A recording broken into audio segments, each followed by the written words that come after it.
వివాహంలో the perfect couple అనేది మనం ఎక్కడ చూడం. నీ స్పౌస్ని పర్ఫెక్ట్గా ఉండాలని నువ్వు ఎప్పుడు ఆశించడానికి లేదు. We're aiming for perfection.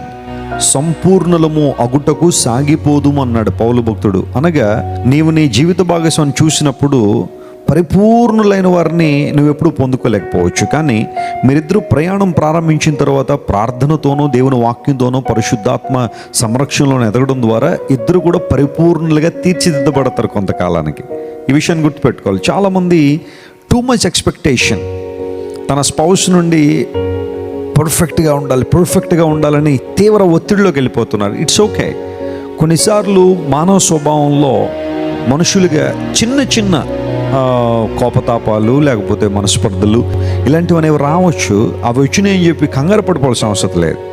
వెంటనే దేవుని సందుకు వచ్చి మోకాళ్ళుని ప్రార్థన చేసుకుని దేవుని చిత్తాన్ని సమర్పించుకుని మీ పిలుపును మీ పర్పస్ను గుర్తించి ప్రభు కృపలో వర్ధిల్లితే ఆశీర్వాదం మీరు చూస్తారు.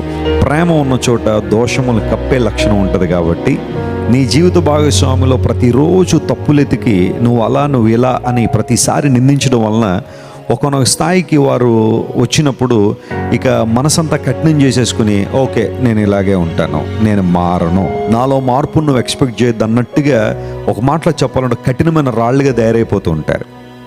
తప్పును సమర్థించమని నేను చెప్పట్లేదు ఇక్కడ, కానీ ఒకవేళ ఏదైనా పొరపాట్లు ఉన్నప్పుడు దేవుని సన్నిధిలో మోకరించి ఇద్దరు కలిసి ప్రార్థన చేసుకోవడం వలన, దేవుని వాక్యపు వెలుగులో తమను తాము పరీక్ష చేసుకోవడం వలన they can make themselves better and better each and every day by looking into the Word of God.